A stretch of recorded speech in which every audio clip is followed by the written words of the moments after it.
How was your day? Maybe nothing went wrong.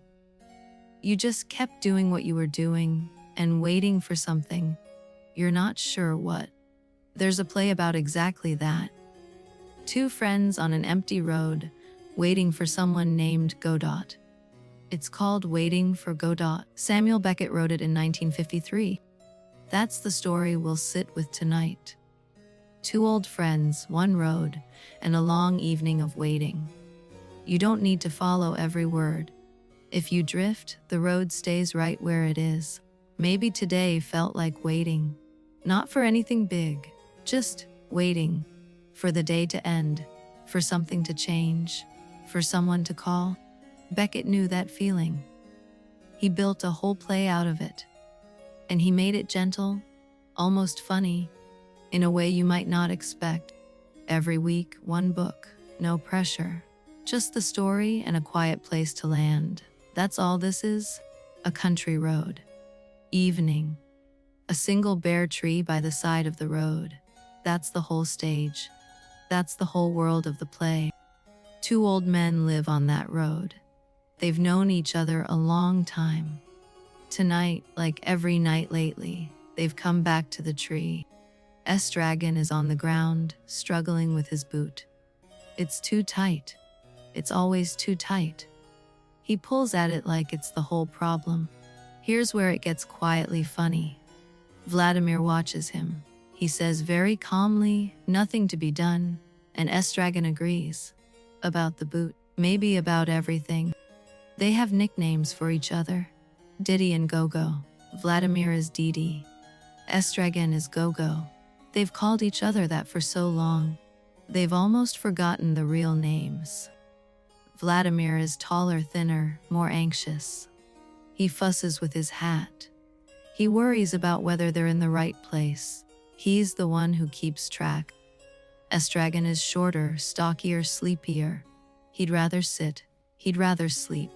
He forgets things. He gets beaten by strangers in the night. He never explains. Estragon doesn't remember much of yesterday. Vladimir does, mostly. Together, they make about one full memory. That's how they keep going. They're waiting for someone named Godot. Vladimir keeps saying the name.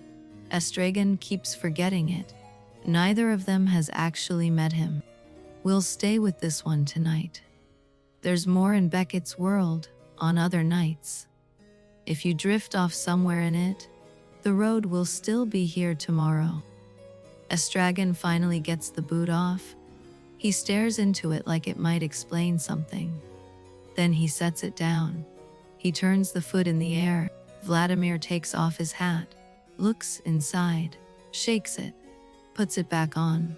They both do this, search their hats, their pockets, their boots, as if something might be hidden there. Stay with this, it matters later. They're not just searching for something. They're filling the time.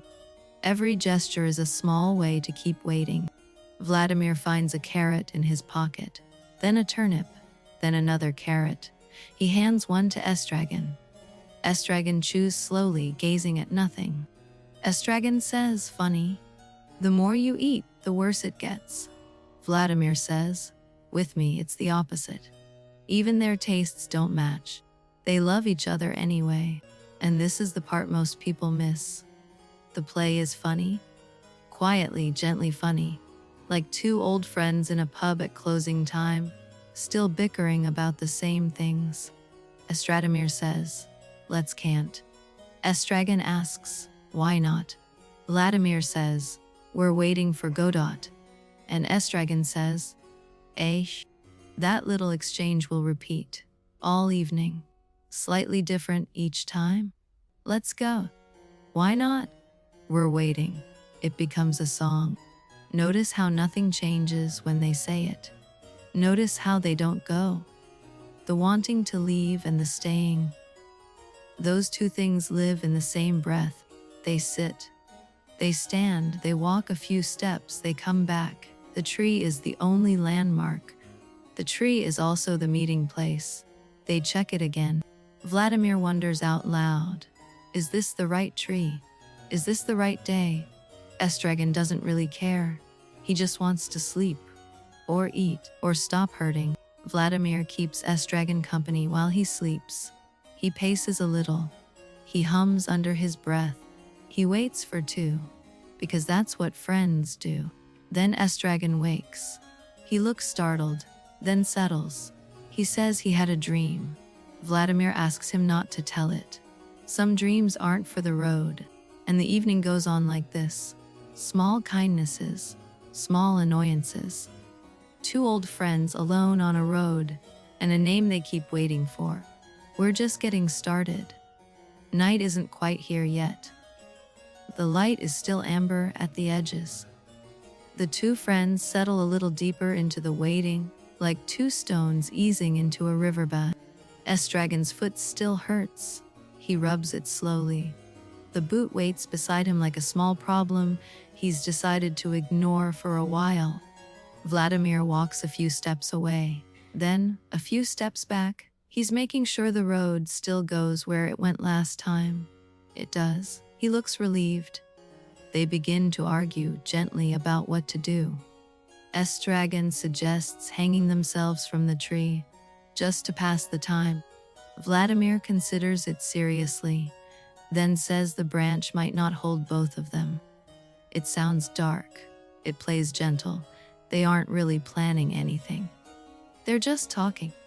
The way two old friends talk when nothing is happening and time is long. They decide to wait and see what Godot says first. About hanging. About everything. They put it on the list of things to ask him. The list is long. Estragon asks if Godot really said he'd come tonight. Vladimir says he thinks so. He's not entirely sure. Maybe it was tomorrow. Maybe it was here. Maybe somewhere like here. That uncertainty doesn't bother them as much as you'd think. They've built a kind of nest inside it. The waiting itself has become familiar, even comforting. There's a long pause. They don't speak. The wind moves a little in the bare branches. Somewhere far off, a bird calls once, then doesn't call again. Estragon says, quietly, "We're happy." Vladimir agrees. "We're happy." It's not exactly true. It isn't exactly false either. They hold it between them like a small warm thing. Then they hear something. A sound from down the road. Heavy footsteps. The crack of a whip. A voice loud, hearty, sure of itself. Definitely not Godot. Two figures appear at the far end of the road. One large, one stooped. They're moving toward the tree. Slowly. With deliberate weight, as if the world is theirs. As they get closer, the picture becomes strange. One man holds the end of a long rope. The other end is tied around the second man's neck, like a dog on a leash. Only it isn't a dog. The man on the rope is older, thinner, gray-faced. He's carrying a heavy suitcase. A folding stool, a picnic basket, a long coat draped over one arm. He doesn't look up. The man holding the rope is large, ruddy, magnificent in his own opinion. He stops just short of the tree. He looks at Vladimir and Estragon, as if noticing two new pieces of furniture. His name is Pozzo. He says it like it should mean something to them. It doesn't. He says it again, a little louder. Vladimir nods politely. Estragon stares. The other man's name is Lucky. Pozzo says it casually. Lucky doesn't react. He stands exactly where Pozzo stopped, holding everything, head bent, breathing slowly. Vladimir asks very carefully whether they're disturbing him. Pozzo waves a hand. No, he's just passing through. He likes to chat with the locals. They're the locals. They've never thought of themselves as locals before. They live on a road, under a tree, and they don't move. But yes, they suppose they're the locals, of nowhere. If you drift off here, that's fine. The road is still there. The tree is still there. So are the four of them. Nothing's going anywhere, that's the point. Pozzo decides to sit down. He doesn't sit on the ground. He has Lucky unpack things. Lucky sets down the suitcase, the basket, the stool, slowly, carefully, without complaint.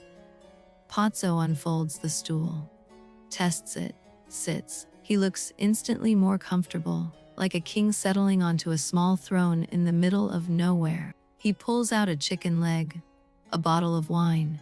He eats with both hands. He drinks straight from the bottle.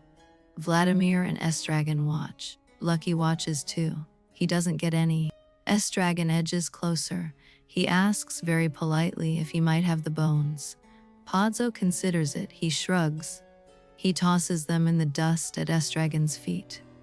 Estragon kneels down and gathers the bones. He gnaws at what's left. He doesn't look ashamed. He looks grateful. There's something deeply gentle in the gesture, and deeply sad. Vladimir asks, carefully, whether Lucky wants the bones. Pozzo says Lucky can refuse them if he wants. He never refuses anything. Vladimir doesn't ask Lucky. Lucky doesn't speak. There's a long, uncomfortable pause. Vladimir feels something turn in his chest. He doesn't know quite what to do with it. He just notices it and lets it sit. Pozzo lights a pipe. He sighs. He talks about the road, about the weather, about time. He likes the sound of his own voice. The other three are an audience. Vladimir tries to ask about Lucky. Pozzo answers, not quite about Lucky. He talks around him, about servants in general, about the cost of keeping them. Lucky doesn't move. Pozzo says, eventually, that Lucky has been carrying these things for a long time. Long enough that he's forgotten anything else, long enough that Pozzo has too. There's a moment where Vladimir says, very quietly, that the way Pozzo treats Lucky is hard to watch. Pozzo blinks. He looks honestly surprised. He doesn't know what to say. Then Pozzo recovers. He says briskly that everyone treats everyone like this, deep down. He's just more honest about it. He laughs. The laugh doesn't quite land. Estragon is still gnawing the last of the bones. He looks up. He shrugs. He doesn't quite agree. He doesn't quite disagree. He just keeps gnawing. Pozzo offers suddenly to make Lucky do something for them, to entertain. He can dance. He can think. He can do other things too. It's like watching a circus barker turn a smile. Vladimir says quickly that there's no need, that it isn't really comfortable. But Estragon, gentler, says he'd like to see. Vladimir gives in. Pozzo cracks his whip. Lucky drops everything. He stands a little straighter, not much. He shuffles forward a few steps.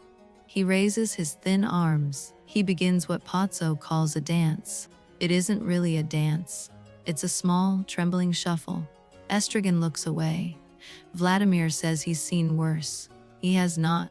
He hasn't seen anything like this. After a few seconds, Pozzo says, enough. Lucky stops mid-step. He gathers up the bags. He resumes his pose by the road, as if none of it had happened. Estragon asks why Lucky doesn't put the bags down while he stands. Pozzo says he could. He just doesn't. The bags are part of who he is now. They've grown into him. There's something heavy in that sentence. Vladimir feels it. Estragon feels it. Even Pozzo feels it, for a moment.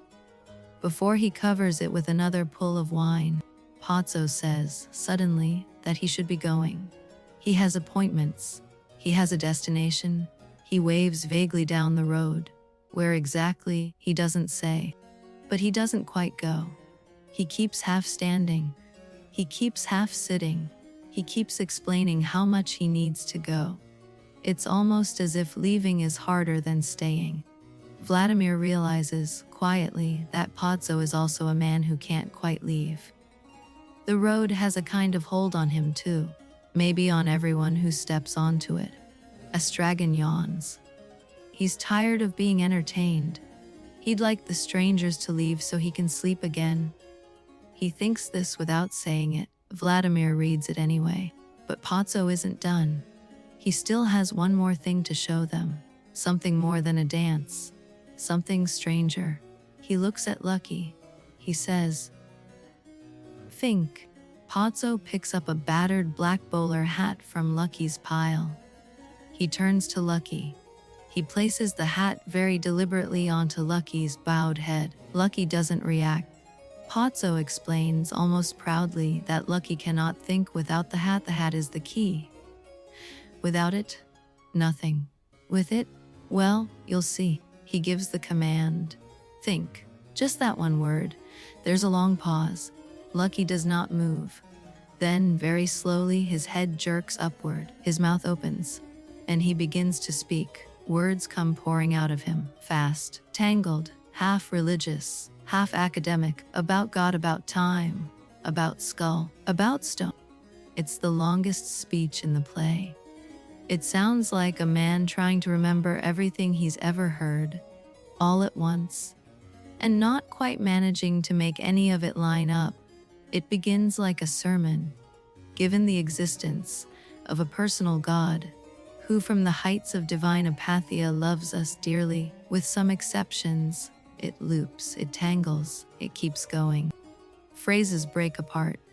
Skull, skull, skull in Connemara in spite of the tennis. He's not making sense in the ordinary way. He's making a different kind of sense. The kind grief makes. Estragon puts his hands over his ears. Vladimir leans forward, trying to follow.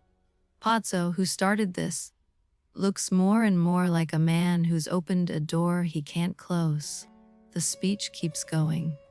About man wasting, dwindling, fading. About stones being calm. About the labors abandoned, left unfinished. Listen for the tone, not the meaning. The tone is grief. There is a man inside that speech. There has been all along. A man who once read books, who once thought clearly, who has been carrying bags for so long he can only think in fragments now. Pozzo can't take it anymore. He shouts at Vladimir and Estragon. Stop him, somehow, please. They look at each other. They don't know how. Then Vladimir steps forward. Vladimir reaches up. Carefully, almost respectfully, he takes the hat off Lucky's head. The speech cuts, mid-word, like someone closing a tap. Lucky falls silent. His head drops, his body softens. He looks almost relieved, as if he had been carrying that speech inside him for years and is now lighter. Vladimir holds the hat for a moment longer. He looks at it as if it might explain something. Then he gives it to Pozzo. Pozzo stuffs it back into the bags. Pozzo announces again that they really must go. He's been saying this for a while now. This time he means it slightly more. He says, dramatically, adieu. Then he doesn't move. He tries again, adieu. He shifts his weight. He doesn't go. Vladimir and Estragon watch politely. Even Lucky, head down, seems to be waiting. Finally, Pozzo turns. He cracks the whip, softly. Lucky steps forward. Pozzo follows. The two figures move slowly down the road, toward the horizon. The rope stays taut between them. Vladimir and Estragon watch them go for a long time, until they're small, until they're a blur, until the dust settles, until the road is empty again, same as before. Estragon sits back down on the mound. He pulls the boot back into his lap. Vladimir paces along the stones at the verge of the road. The play loosens its grip. Quiet again. If you drift off here, that's fine. They're still waiting. The road is still here. The tree is still here. The story keeps going on its own for a moment. Vladimir says, that passed the time. Estragon says, it would have passed in any case. Vladimir admits, gently, that this is true. The wisdom of the road. Estragon asks again who they're waiting for.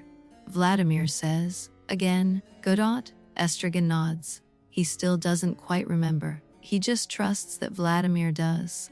They look down the road again. There's no one. They look at the bare tree. It's the same tree. They sit. They stand. They sit again. The sky begins to lower.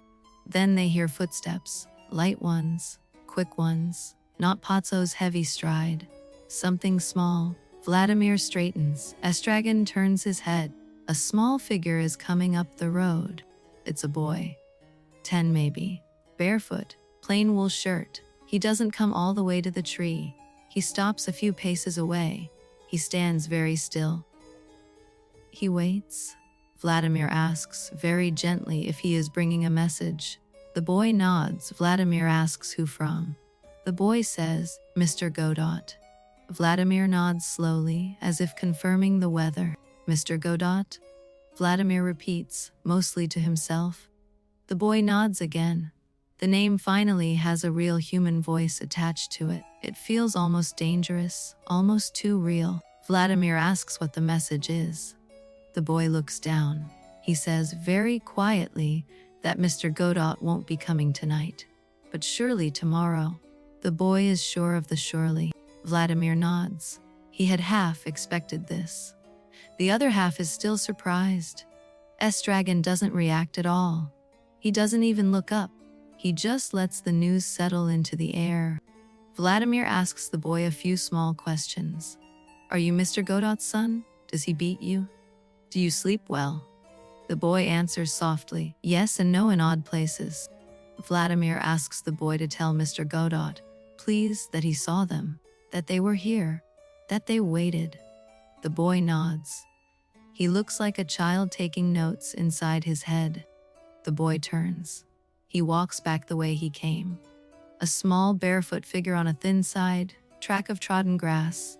Vladimir watches him grow smaller, then he's gone. Vladimir stands a long moment after the boy is gone. He looks at the sky. The light is almost gone. The moon is just lifting above the bare tree. Estragon on the mound has fallen asleep again. His head is on his chest. The boot is still in his lap. His breathing is slow. Vladimir doesn't wake him yet. Vladimir says, quietly, to himself, was I sleeping while the others suffered? He doesn't expect an answer. He says it the way you'd say something to the dark. He says, am I sleeping now? The question stays in the cold air. The bare tree doesn't answer. The moon doesn't answer. The road doesn't answer. He smiles gently anyway. He bends down. He shakes Estragon by the shoulder very gently. Estragon wakes. He looks around. He doesn't ask why. He just slowly accepts that night is here. Estragon asks sleepily if Godot came. Vladimir says no, tomorrow, the boy said. Estragon nods. He doesn't seem disappointed. He doesn't seem relieved. Just here, just now. Vladimir says, well, shall we go? Estragon says, yes, let's go. They don't move. They stand there. The stage direction is famous. They do not move. That single moment is the heart of the whole act. Wanting to go. Saying you'll go. And not going. Notice how nothing in the world insists they stay. They stay anyway. The curtain falls on Act 1. That's how a stage version would mark it. We're going to keep going, gently. Because the second act begins exactly where the first ended. There's a long silence. Even the wind has gone. The stars come out one by one above the bare tree. Vladimir and Estragon stand exactly where they were. When morning comes. And it does. It will come quietly. The light at the horizon will turn pink. The bare tree will, somehow, have a few small leaves, just a few. That detail is small. It is also the entire turning point. Yesterday, bare. Today, leaves. Something has passed. Something will pass again. But that's for tomorrow. For now, Act 1 is closing. Estragon is half asleep on his feet. Vladimir is looking at the moon. Neither of them goes home, because neither of them has won. Vladimir says, very quietly, to the empty road, tomorrow, everything will be better. He doesn't say it the way you say a promise. He says it the way you say a habit. He doesn't really believe it. He doesn't really not believe it. The sentence has been said by him so many nights that it has become its own small comfort. Hours pass, the moon climbs, then begins, slowly to lower. The stars dim, the pink line returns at the horizon. The bare tree is still bare. Mostly, when the sun lifts, really lifts, Vladimir and Estragon are no longer where they were. They've gone somewhere for the night. They'll be back. They always come back. When they return, the tree will have its leaves. The road will look the same. They won't quite remember yesterday, and they'll start again. Tomorrow in this story is just like today. It's the next day, same road, same bare tree, except for those few small leaves at the tips of the highest branches. Vladimir comes back first. He's alone for a while. He stops by the tree. He looks up. He doesn't notice the leaves yet. He notices the stillness. He hums something to himself, a small round song that comes back to its own beginning. The song is about a dog that came into a kitchen and stole a crust of bread. The cook killed it. The other dogs buried it and wrote on the gravestone about a dog that came into a kitchen. The song never ends. That's the joke. The dog and the cook and the grave keep circling back to the beginning. It's the shape of the whole play in a small song. He sings it once. He sings it twice. He almost laughs at himself. Then footsteps. He turns. It's Estragon, coming up the road slower than usual. Vladimir hurries to him. He asks what's wrong. Estragon, breathing hard, says strangers beat him in the night. Vladimir doesn't ask why. There usually isn't a why. Vladimir helps him to the mound. Estragon sits down with a small grunt. The bare tree is right there, behind them. Estragon doesn't look up at it. He doesn't see the leaves. Vladimir asks if he remembers being here yesterday. Estragon stares blankly. He doesn't. He says gently, he doesn't remember much at all. He says it without shame, just plainly. Vladimir tries to help him remember. He talks about the road, about the tree, about Pozzo, about Lucky, about the boy, about the message. None of it lands.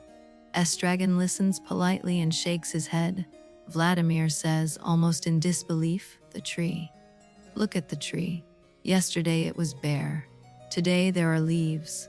That means something. That means a day passed. Estragon looks. He shrugs. Estragon says, simply, maybe it's a different tree. Vladimir starts to argue. Then he stops. Maybe it is. Maybe everything is a different tree. Every day, and they just don't notice. Vladimir gives up on remembering. He sits down beside Estragon. He puts an arm around his friend's shoulder. He says, I'm glad you're back. Estragon almost smiles. Then Vladimir gets restless. He stands. He paces. He looks down the road. There's no one. Of course there's no one. It's only just morning. Godot doesn't come this early. Estragon on the mound finally pulls a small piece of dry bread from his pocket. He breaks it in half. He hands the larger piece to Vladimir without asking. Vladimir takes it. They eat quietly, the kind of quiet that only old friends manage. Years of small disasters compressed into the simple act of chewing bread side by side. Vladimir tries again, gently, with the memory. He says, yesterday 2 men came. One had a rope around his neck, the other shouted. Estragon nods politely. None of it. Vladimir lets the memory go. The past has become a place that Estragon visits only when Vladimir describes it for him.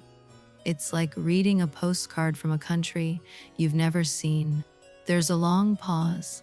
Vladimir, almost to himself, says, we always find something, Didi, to give us the impression we exist. Estragon gently says, yes, we're magicians. It's one of the most quietly beautiful lines in the play. We're magicians. 2 old men in second-hand coats on a country road, making themselves up out of small jokes. To stay real. A long silence. The road stays empty. The bare tree holds its small leaves up. Vladimir and Estragon sit side by side on the mound. Nothing happens. Nothing changes. And here, in this quietest stretch, the play's real ache surfaces. The whole problem isn't that Godot might not come. It's that yesterday and today and tomorrow are starting to feel exactly the same. This is why we read these books at night, for the part that still holds, for the page that puts a careful hand on a fear you couldn't name and quietly says, yes, yes, that. Vladimir gently suggests they pass the time, with a game, with words, with anything. Estragon agrees. They aren't going anywhere anyway. They might as well move their mouths. They play a game where they take turns asking each other questions. Then they trade insults. Silly, gentle ones. Vermin, sewer, rat, curate. They run out quickly, they laugh. It is one of the play's small private mercies. That the friendship survives. That after losing memory, dignity, certainty, and most of the past, the two of them still make each other laugh. Breathe here. The story keeps going on its own for a moment. The greatest books. Not to teach you anything. Just to sit with you for a while. After the laughing, they sit quietly again. Estragon's eyes are heavy. Vladimir's hands are restless. The morning has lifted into a clear, warm, still kind of hour. Neither of them comments on it. Vladimir thinks. Not the way Lucky thought yesterday. A slower, quieter way. He looks at his sleeping friend. He looks at the bare tree. He looks at the road. He doesn't reach any conclusion. He says, very softly, astride of a grave and a difficult birth. Down in the hole, lingeringly, the grave digger puts on the forceps. It's a strange sentence. It's a true one, too. He says, almost to the tree, we'll have time to grow old. The air is full of our cries. But habit is a great deadener. He doesn't sound bitter, just true, just tired. Estragon wakes again. He shakes his head as if to clear it. He looks at Vladimir. He says, I had a dream. Vladimir gently says, don't tell me. Estragon doesn't.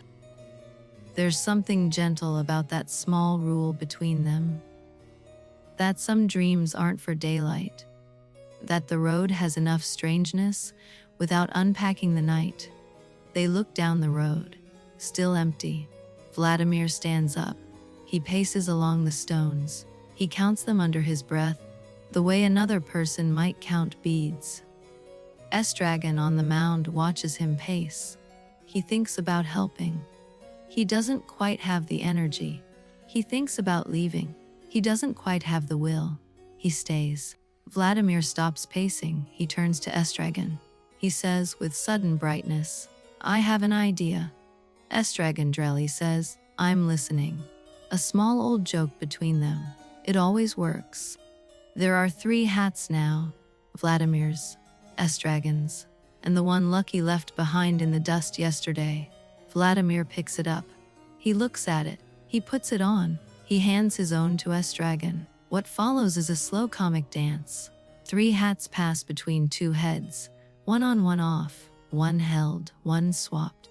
The mathematics of it gets tangled. The friendship doesn't. It's a piece of pure clown work in the middle of a quiet philosophical play. It's also very tender. They're trying to entertain each other. They almost succeed. When the dance ends, Vladimir is wearing Lucky's hat. Estragon is wearing his. The 3rd hat is on the dust again, like a small sleeping animal. They stand there. They look at each other. They breathe. Estragon gently asks if Lucky might come back for his hat. Vladimir says he doesn't know.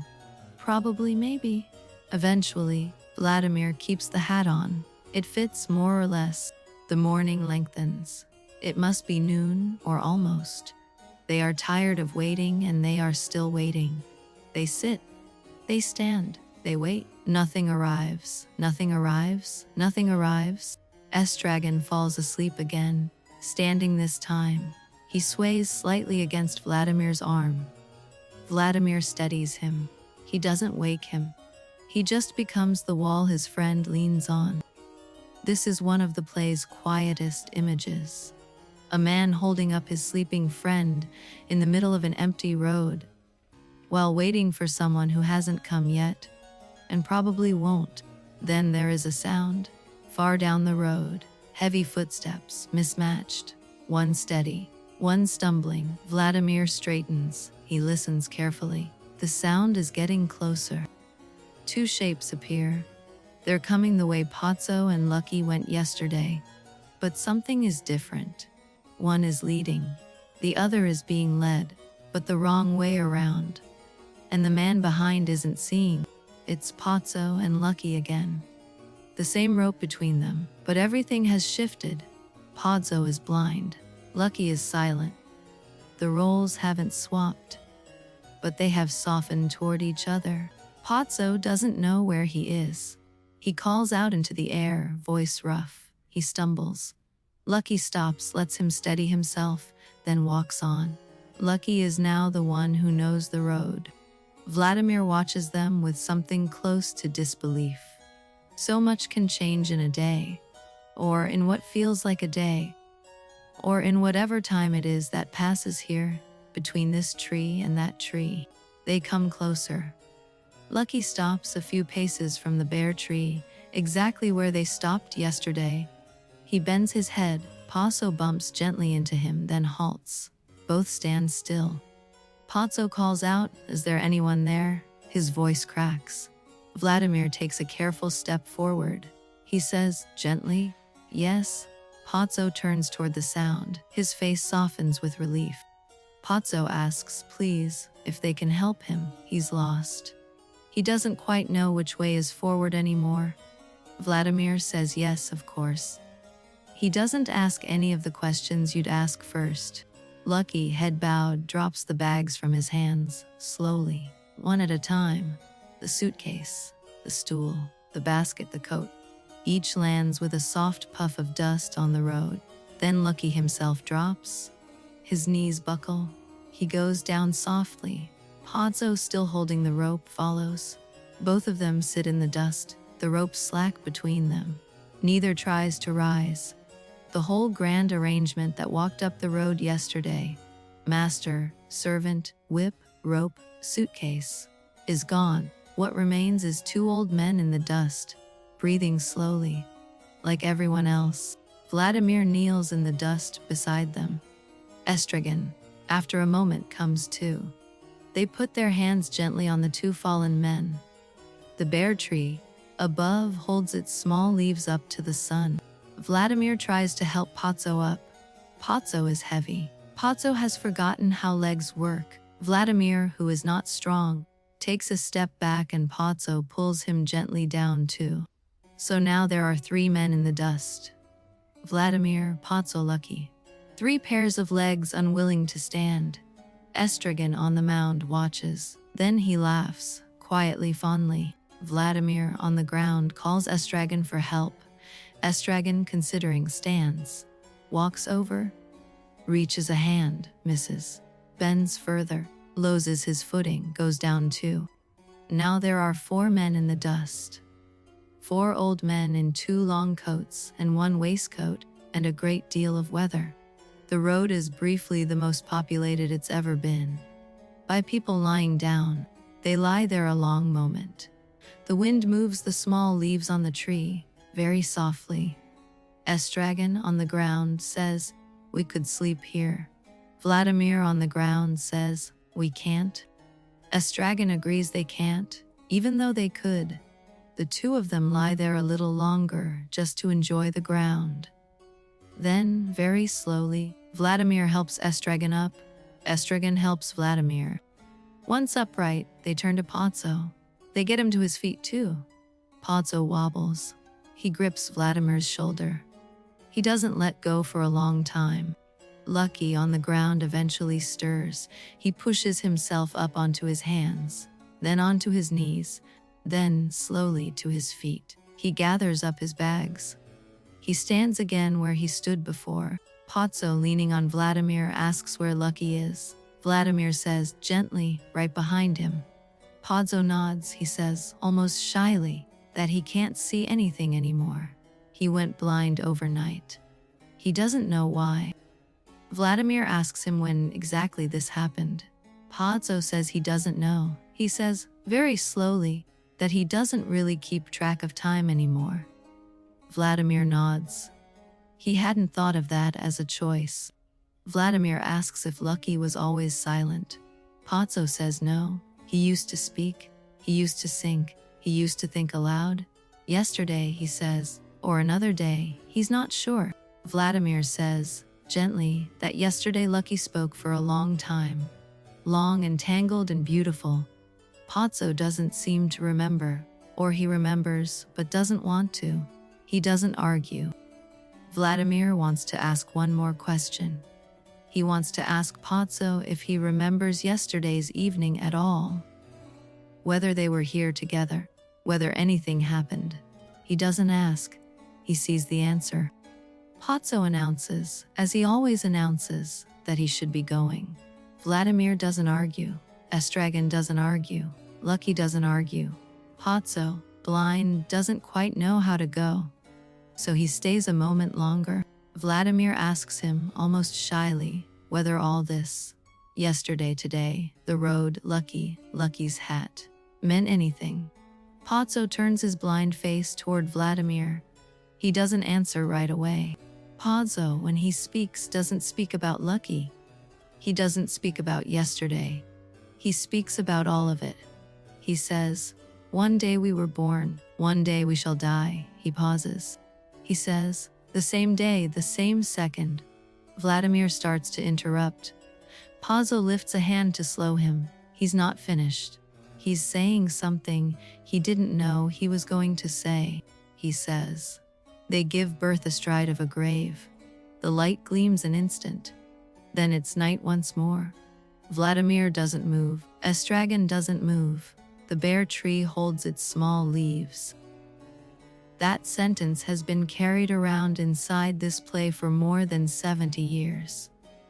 People remember it when they don't remember anything else. It is the play's small, hard, true heart. Pozzo lowers his hand. He looks suddenly tired. He says quietly, we were born and we shall die, that's all. The rest is filling time. Then he asks Lucky to lead him away. Breathe here.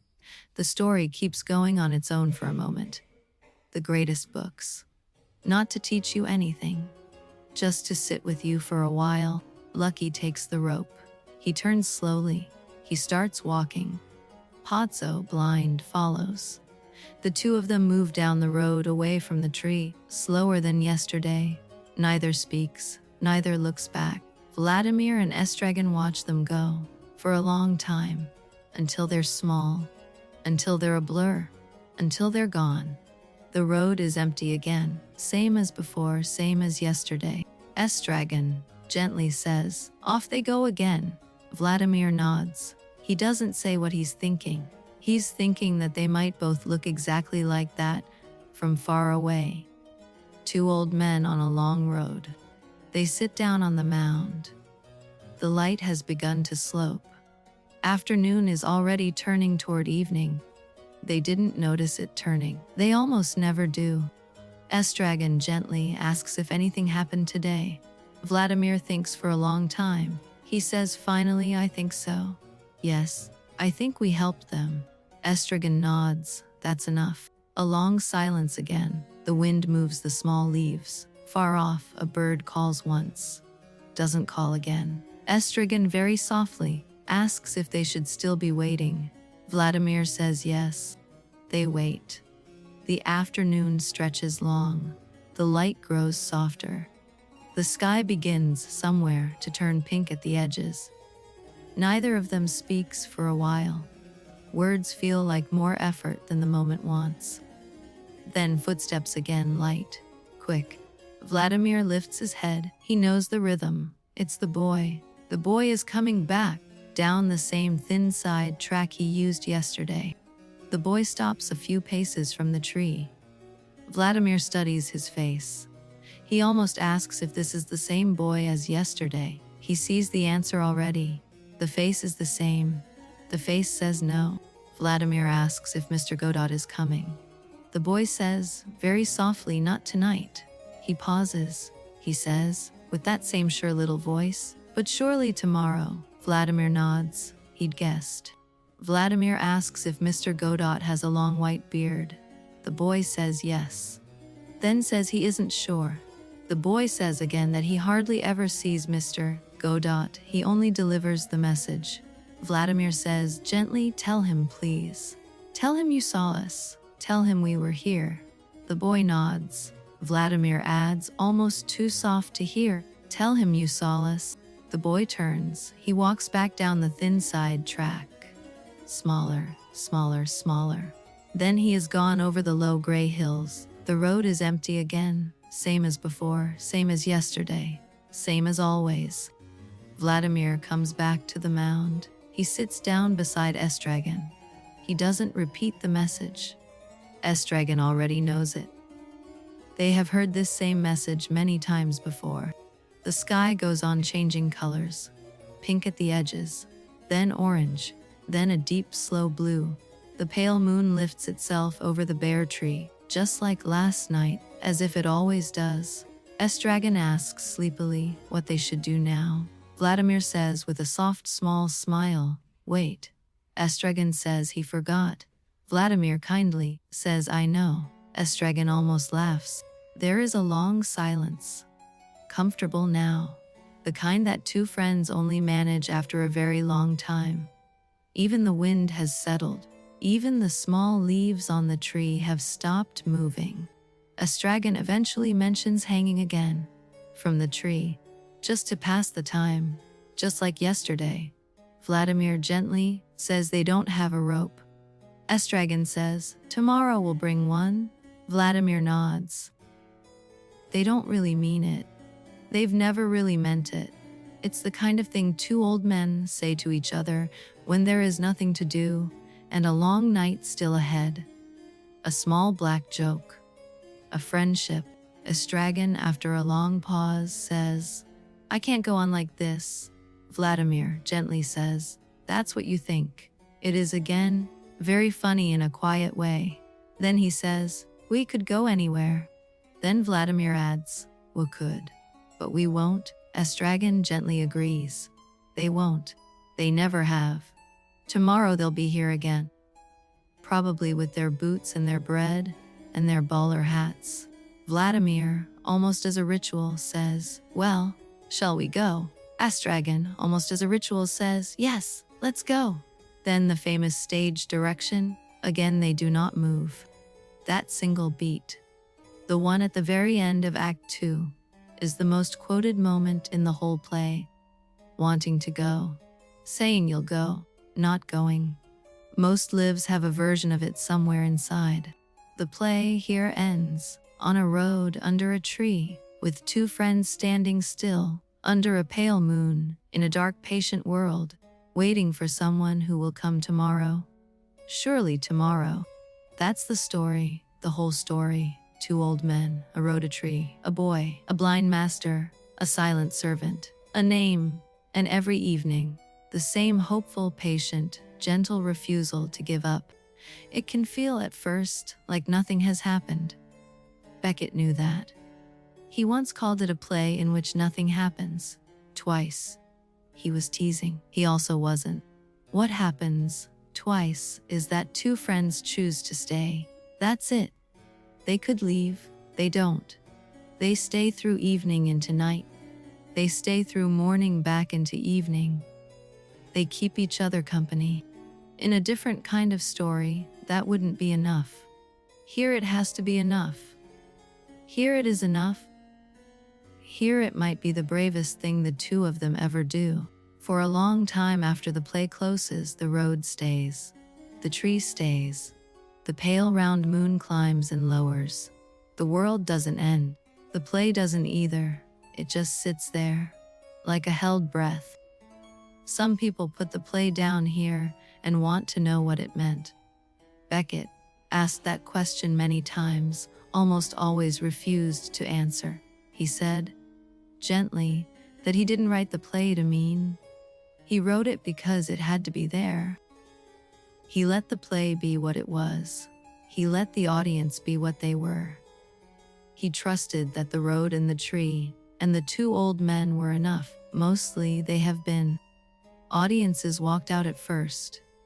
They thought it was a joke. They thought it was a trick. Years later, those same audiences came back. They had lived long enough to recognize it. We're at the edge of the story now. The play itself is done. But the road stays open for a while longer. And so does this. There's still time to drift if you'd like to. After the story, there's still the storyteller. After the road, there's still the man who built the road. Tomorrow night the play stays here.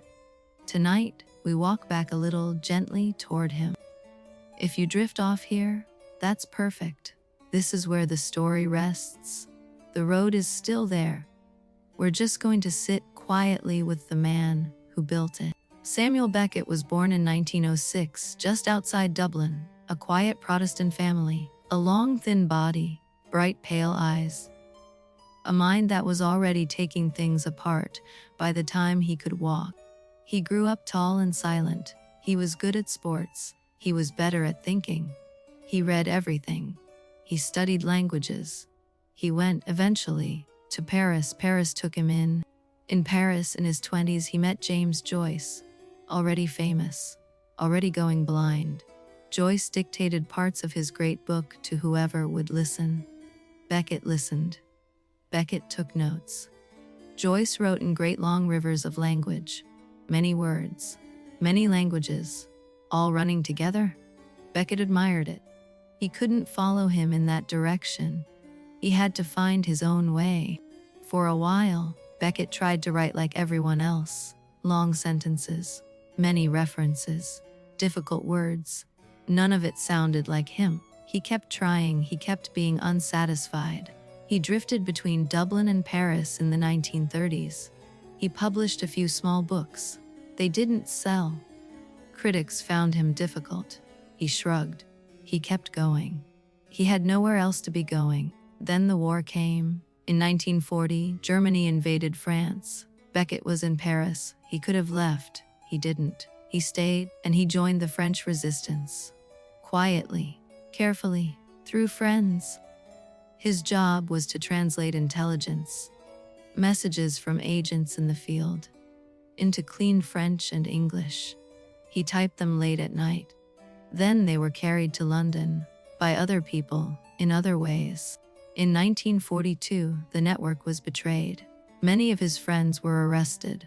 Some did not come back. Beckett and his partner Suzanne escaped Paris on foot. They walked south. For weeks. They reached a small village called Roussillon, in the south. They stayed there for the rest of the war. He worked as a farmhand. He wrote, in the evenings, with whatever paper he could find. After the war, he went back to Paris. He worked for a while in a French hospital, with the people who had survived the worst of it, with the ones whose suffering had no words yet and no listeners. He carried that silence back to his desk. After the war, something in his writing changed. He stripped it down. He took out the showy phrases. He took out the long sentences. He took out almost everything. He made another decision around that time. He started writing in French, not English. French was harder for him. That was the point. It made him slower. It made him simpler. It made him more honest. He said later that he wanted to write a kind of literature with no adornment, no fanciness, no hiding. He wanted to write something so plain it sounded almost like silence, like an honest breath. He wrote 3 novels in French in those years. Then he stopped for a while because he didn't know how to keep going. He sat at the desk. Some nights he wrote a single line. Some nights he wrote nothing at all. Then, one evening, he tried something different. He tried writing a play. He thought it might be easier. It wasn't easier. It was just different. He let 2 old men sit down on a road. He didn't tell them where to go. The play came quickly once it started. A few months. He didn't think it was good. He didn't think it would be staged. He put it in a drawer with all the other things he wasn't sure about. Suzanne, his partner, was sure it was something. She started carrying the manuscript to theaters. Many said no. Many said it wasn't really a play. She kept walking it around Paris. Eventually, in 1952, a small Paris theater took the chance. The Théâtre de Babylone, a small space, a small budget, a few brave actors, a director named Roger Blin who saw what no one else had seen yet. The play opened in January 1953, a cold night, a small audience. The actors stepped out onto a stage that held a single bare tree and a small mound. The lights came up. The audience didn't know what to expect. Some of them laughed. Some of them grew restless. Some of them, quietly in the dark, felt something hit them that they hadn't expected. The play didn't tell them what to feel. It just let them feel. A few people walked out. Many more stayed. By the end of the run, the play had become the talk of Paris. Other theaters asked for it. Other countries asked for it. Suzanne carried it further. Beckett didn't go to the opening. He didn't really like the spotlight. He stayed in his apartment. He drank coffee. He worried, in his own quiet way, that he had done something wrong by writing it. But the world had already decided. The play moved into other languages, into other cities, into other theaters, each one with its own bare tree, each one with its own pair of old friends. In English, Beckett translated the play himself. He didn't trust anyone else with the rhythm. He took out a phrase here. He moved a word there. He made the English a little drier, a little quieter, a little more Irish. He never wrote anything else quite like it. He went on writing plays, novels, short pieces, but he kept getting shorter and shorter, as if each piece were carved a little smaller than the last. In 1969, he was given the Nobel Prize for Literature. He didn't go to the ceremony. He stayed in a small hotel in Tunisia with Suzanne and read the newspaper. He thought the prize had probably gone to the wrong man. He went on living quietly in Paris for another 20 years. Same small apartment, same small writing desk, same long thin shadow at the corner of the window when he read at night. He died in 1989, in Paris, in December. In a small nursing home not far from the streets he had walked every evening for 40 years. He left almost nothing. He left also the play. That, in a small way, is the story of the man, the boy from Dublin, the young writer in Paris, the wartime translator, the hospital worker, the quiet Frenchman of his own choosing. He didn't talk much about his life. He thought the work should speak. He thought biography was a kind of noise. He preferred to disappear into the pages and let the pages do the rest. But the war is somewhere in this play. The lost friends, the walking south, the hospital wards, the years of silence. He didn't put any of it in directly. He let the silence itself carry it.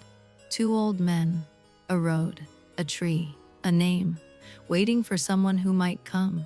He'd known people who waited. He'd been one of them. He just took the waiting and put it on a stage. When people asked him who Godot was, Beckett said gently that he didn't know. If he had known, he said, he would have told them. The point wasn't the answer. The point was the waiting itself. That's the gift he left behind, not an answer. A room, a road, a patience, a small companionable space inside the strangest hours of a life, where you don't have to know what you're waiting for. He thought of it as a play first, then as a novel without the novel's furniture. Then, sometimes, late at night when he was tired, just as a long, careful breath taken in front of a paper that wouldn't fill in by itself. There's a sentence he never quite stopped writing in different forms throughout his life. I can't go on. I'll go on. That's the engine of the whole play. It's also the engine of most evenings. Beckett didn't think the line was hopeful exactly. He didn't think it was hopeless either. He thought it was honest. That was enough. That was the only standard he had. People came to him over the years. They wanted explanations. They wanted theories. They wanted certainty. He kept giving them the same gentle, almost amused answer. The play is what it is. His silences were as much a part of him as his sentences. He'd sit, he'd think, he'd take a long, careful pause before answering. He was, by all accounts, very kind to anyone who took him seriously. He went on writing shorter and shorter pieces, plays that lasted 7 minutes, plays for a single mouth, plays where only a footstep was the action. The shorter they got, the more the silences mattered. But Godot was always his largest small play, the one people came back to, the one that found audiences in places no one expected: prisons, hospitals, refugee camps, war zones, anywhere people had to wait. We'll come to those audiences soon. Tonight, just remember the man who built the road. A long, thin Irishman in Paris, a quiet desk, a single lamp, a wife who carried his pages through the city. He gave us the play. He gave us the road. He gave us 2 old men, a bare tree, a small piece of evening, and the unlikely thought that staying might be the bravest thing a person can do. The early audiences didn't always know what to do with that idea. It took them a while. It took the world a while, but the play kept being staged, and the world kept growing into it. We'll spend a little time, soon, with the people who first really heard it. The audiences who taught the world how to listen to it. Then we'll come back to the road. Always to the road. Beckett would have liked, I think, that he is somewhere very small in this whole story. Just the man who wrote the words. Not larger, not more important. Just a quiet companion at the side of the page. For now, the desk goes dim. The lamp goes off. The notebook closes itself. The thin Irishman, in his small apartment, in his quiet Paris, leaves the room. The road continues without him. We'll go back to the road soon, to other audiences. To other tree shapes the play has worn over the years. But here for a moment, the story is just the man's. And the man gently has gone to bed. The play was first staged in Paris. After Paris, it traveled slowly at first. London put it on in 1955. Audiences there had similar reactions to the early Paris ones. Confused, restless, occasionally moved. A young critic named Harold Hobson saw it. He didn't understand it the way some understood it, but he wrote about it as if it mattered. He used the word masterpiece. He used it carefully. He used it without quite knowing why. That review helped the play. More audiences came. More theaters asked to stage it. It crossed the Atlantic to New York. The first American production opened in Miami, of all places, in 1956, a strange test. The Miami audience didn't like it. Many of them walked out. They had come expecting a comedy. The marquee had promised them one. They got 2 old men in a tree. They were not amused. The production moved on to New York anyway. It opened at the John Golden Theater on Broadway. Reviews were mixed, but it stayed. It found, slowly, the audience who could meet it. New York gave it that. In 1957, the production was taken on tour by an actor named Herbert Blau. He was looking for unusual audiences. He found one. He took the play to San Quentin State Prison in California. The prisoners hadn't seen a play in over 40 years. None of them knew what was coming. The actors set up a small bare tree on a small wooden platform in a large concrete hall. The lights came up. The men watched. Something quiet happened in that hall. The prisoners did not get restless. They did not laugh in the wrong places. They listened. They followed. They understood the play in a way the Miami audience had not. One of them said, afterward, that he had understood every line. He said, Godot is society. Another said, Godot is the outside. Another said, simply, Godot is the next day. That performance at San Quentin became slowly famous. People began to notice. The audience who understood Beckett best was the audience that had been forced to wait. The play had found its real home. After that, the play went into other prisons, into hospitals, into war zones, into refugee camps. Wherever there was a place that knew waiting from the inside, the play seemed to fit. In 1993, an American writer staged the play in Sarajevo. The city was under siege. Snipers shot at the streets. People came to the small candlelit hall anyway. They watched the two old men wait. They knew that waiting. The director, Susan Sontag, said afterward that the play didn't make anyone feel better. It just made them feel accompanied. That was the gift. That was the only gift. It was enough.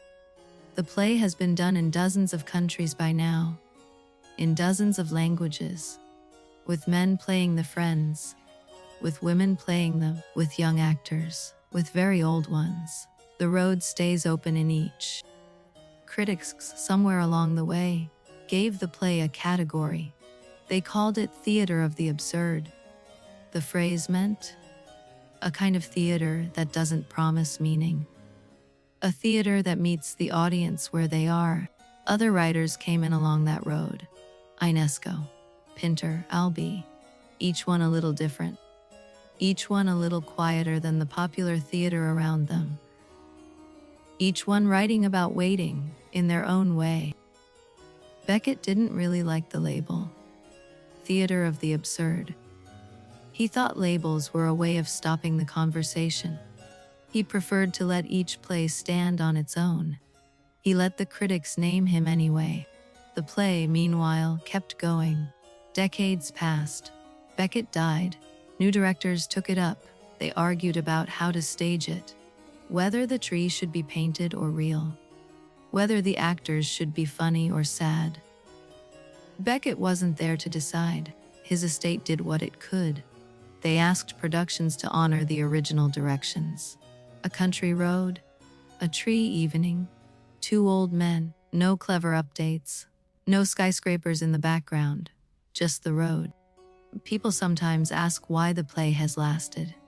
Why a play in which nothing happens twice keeps finding new audiences. There isn't one answer.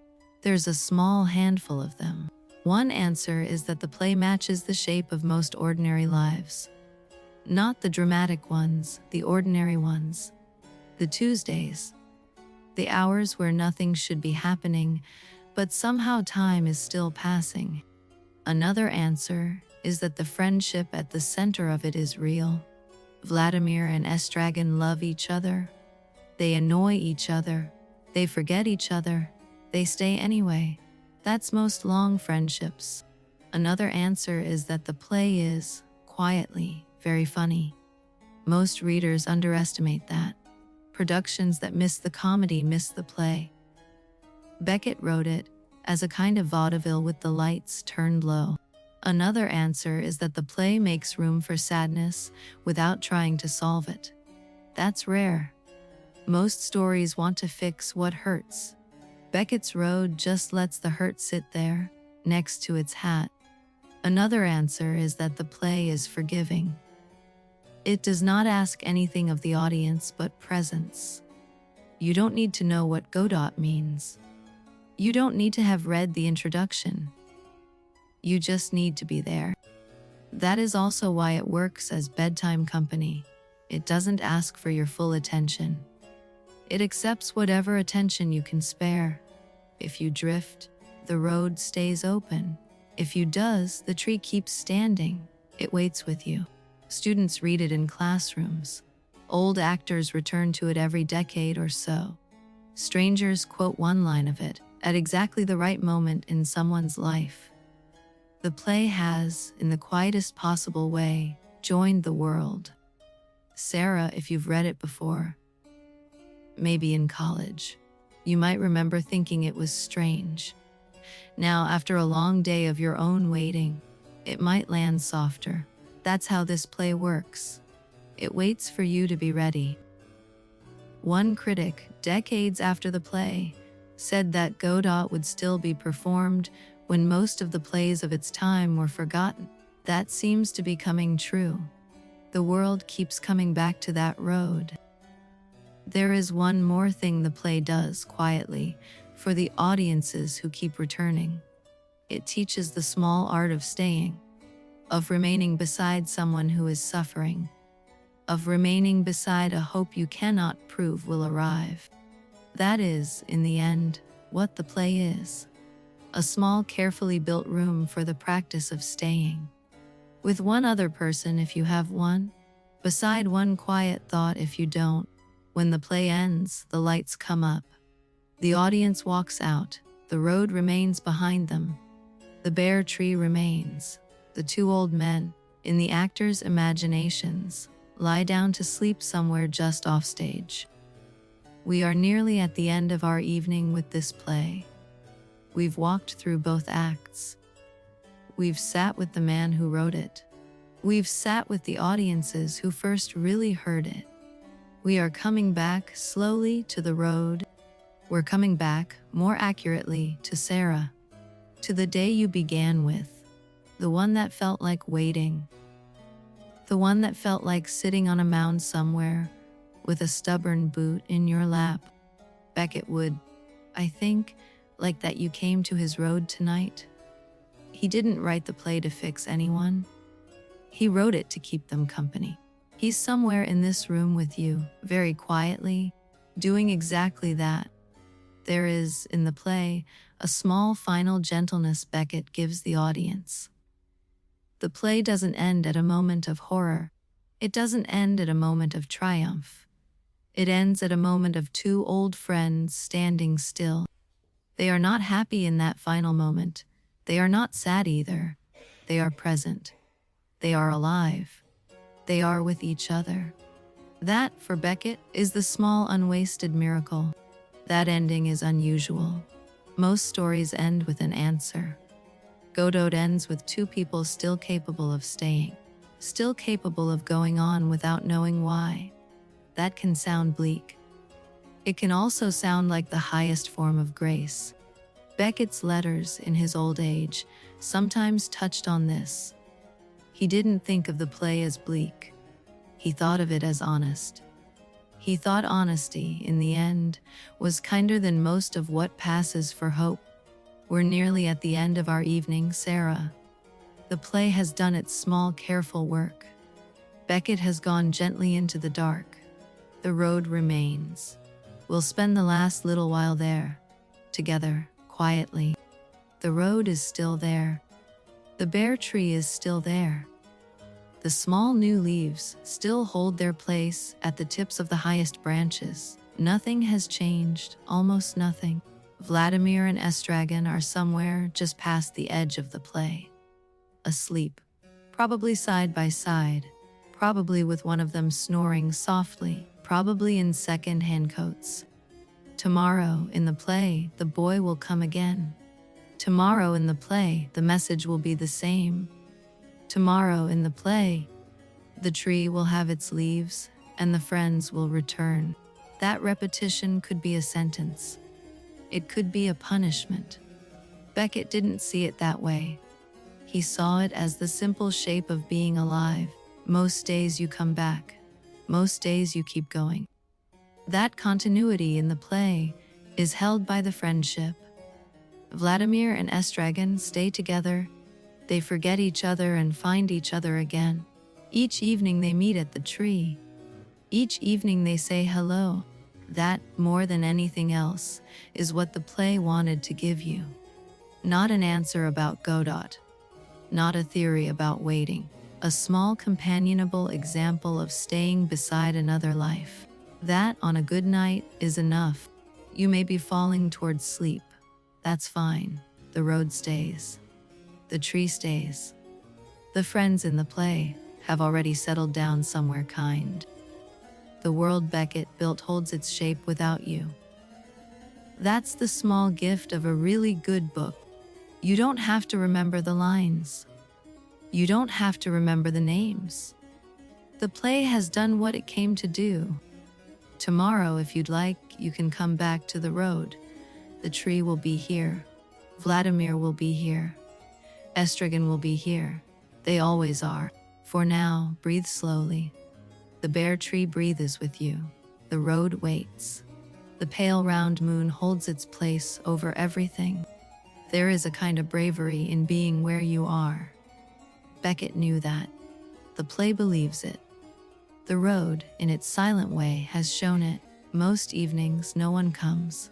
Most evenings, you stay anyway. That is its own kind of arrival. Stay with this a moment longer. The road is here. The tree is here. The friends, in the play's quiet way, are still here. So are you. There is a quiet gift Beckett leaves anyone who reads this play. The gift of small, honest company. He doesn't promise anything. He doesn't reassure you. He just walks the road with you for a little while. That's why this is the kind of book worth reading at night.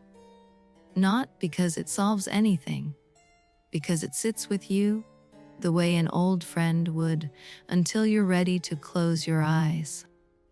You don't have to figure out the play tonight. You don't have to remember what Lucky said. You don't even have to remember Godot's name.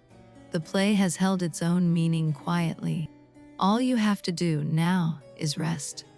The hard part of your day is done. The play kept you company through it.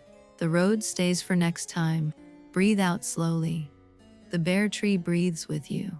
The pale moon holds its position. The road runs softly away in both directions.